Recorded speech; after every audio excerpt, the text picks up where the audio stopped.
Mesdames, Mesdemoiselles et Messieurs, bonsoir à toutes et à tous. Vous êtes encore une fois les bienvenus ici sur la tribune d'éveil des consciences.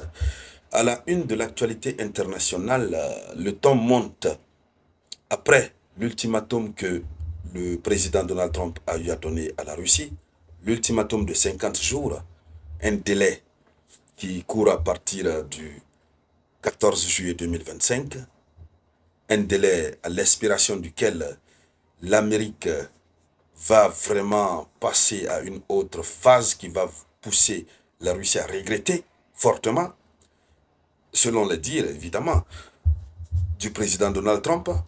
C'est après cet ultimatum donné, c'est au tour du chef de l'OTAN, le secrétaire général de l'OTAN, Mark Rutte, qui désormais a une position encore très ambiguë.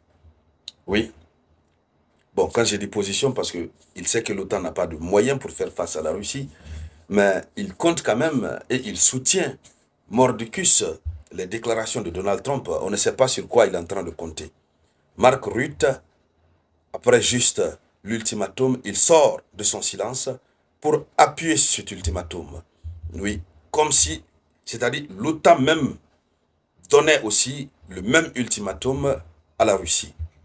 Il faut rappeler que Donald Trump a donné l'ultimatum en présence de ce monsieur qui est là, le secrétaire général de l'OTAN, Mark Rutte. Et voilà, on ne sait pas comment ça s'est passé, mais c'est lors de sa visite à la Maison-Blanche que la décision a été annoncée. Alors, Mark Rutte ne tourne pas autour du pot. Il s'adresse directement à Vladimir Poutine. Et les observateurs donnent leur appréciation par rapport à cette adresse et puis par rapport à la décision de Donald Trump. Dans le cadre donc de cette vidéoconférence, c'est de cette actualité que nous allons parler.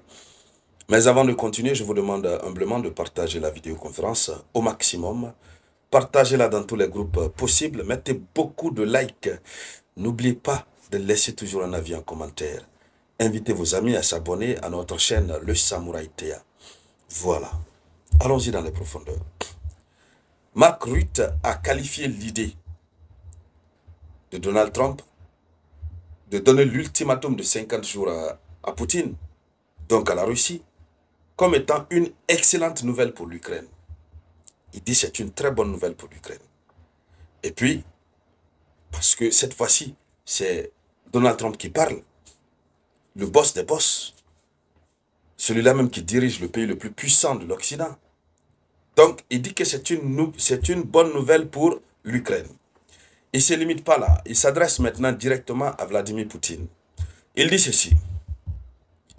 Il dit, si j'étais à la place de Poutine, je réfléchirais et je m'assierais à la table de négociation. Il dit, je reprends, ça c'est la première partie. Il dit, si j'étais à la place de Poutine, je réfléchirais et je m'assierais à la table de négociation. Compte tenu des plans de Trump dans ces 50 jours, donc les plans que Trump a, il lui a expliqué. Il connaît les plans de Donald Trump dans les 50 jours. Donc, et c'est lui qui était là, à côté de Donald Trump. Quand Donald Trump a annoncé, ils ont échangé hors caméra, ils ont échangé en face de la caméra. Ça veut dire que hors caméra, Donald Trump lui a dit des choses qu'il préparerait. Donald Trump lui a donc présenté son plan. Et le plan de Donald Trump va inclure forcément le plan de l'OTAN. C'est-à-dire le plan des États-Unis, c'est forcément le plan de l'OTAN. Donc, il connaît les plans que Donald Trump est en train de préparer pendant ces 50 jours. Au cas où Poutine refuserait, si Donald Trump passe à l'application de ces plans, ce serait gâté pour la Russie.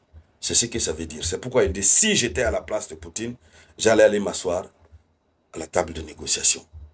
Parce que les plans que Poutine a dans les 50 jours là, ça fait dire quelque chose. Alors, en réponse, la Russie même a annoncé ce matin qu'elle était prête à aller à la table de négociation.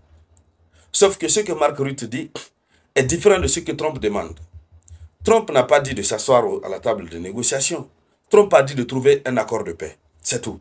Si Poutine veut qu'il s'assieye à la table de négociation, si Poutine ne veut pas qu'il ne s'asseye pas, mais l'essentiel qu'il y ait un accord de paix. Parce que venir s'asseoir à la table de négociation, ça ne sert à rien pour la Russie. Même l'Ukraine, ça ne sert à rien à l'Ukraine. On a vu ce qui s'est passé à Istanbul. C'est après multiples pressions. La Russie a annoncé, bon, j'invite l'Ukraine, je prends l'initiative, j'invite l'Ukraine. Ils sont allés à Istanbul. La rhétorique que vous connaissez là, c'est sorti. Donc ça ne sert à rien. Alors quand Mark Rutte dit, si j'étais Poutine, j'allais m'asseoir à la table de négociation, ok, Poutine va faire comme ce qu'il demande. Poutine va donc s'asseoir à la table de négociation. Ils vont négocier sur quoi? La Russie a ses points qui sont calés, inflexibles. L'Ukraine connaît déjà ça.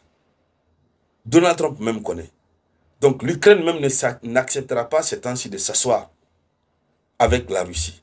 À moins que la Russie informe auparavant les États-Unis, donc Donald Trump, pour dire, bon, je vais être flexible sur tel ou tel point sur lequel on avait mis le dièse, on avait dit, on ne peut pas bouger, désormais on est prêt à céder, mais moyennant tel.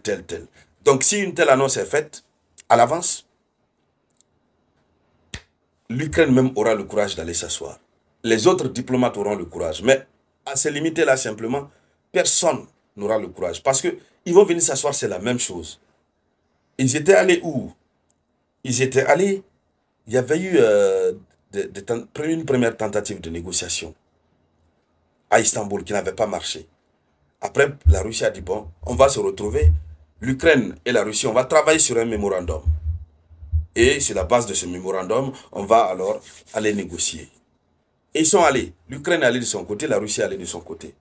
Mais la Russie a demandé à l'Ukraine, retrouvons-nous, rédigeons le mémorandum. L'Ukraine a refusé. La Russie a rédigé le mémorandum tout seul. Mémorandum de paix. Ils se sont rencontrés, deuxième Istanbul, à la veille. Non, c'est sur le champ même que la Russie a remis une copie maintenant à la délégation ukrainienne. Mais finalement, c'est la même chose qu'on a retrouvée. L'Ukraine aussi avait fait son mémorandum qu'ils ont partagé là-bas. Ils ne se sont pas compris. Ils se sont séparés à queue de poisson.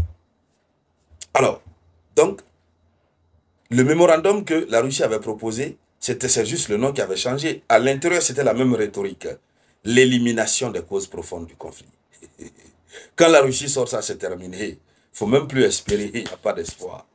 Donc, vous avez plusieurs observateurs qui estiment que les 50 jours de Trump, que Trump a donné à Poutine, est un avantage stratégique pour la Russie. Les observateurs disent que c'est du temps pour renforcer les positions russes. C'est le temps pour faire la pression sur l'Europe et un rapprochement avec la Chine et la Corée du Nord. Ça, c'est selon les observations relayées par le Washington Post. Alors, le Washington Post dit toujours que Donald Trump a présenté de nouveaux paramètres de sa politique en Ukraine.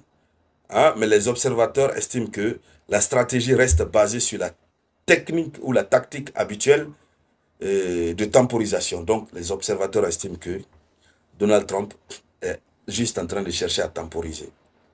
Alors, ils disent que ce sont des déclarations tonitruantes auxquelles ne suivent pas toujours des actions. Donc, lui, il est habitué à faire des simples déclarations.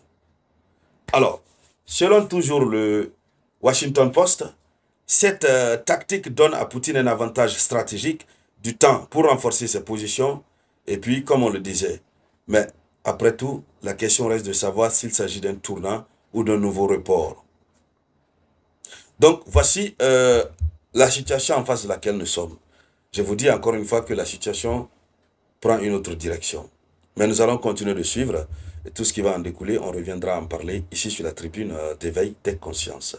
Merci donc de partager la vidéoconférence au maximum. Je vous reviens tout à l'heure. C'était la voix de votre unique Samouraï.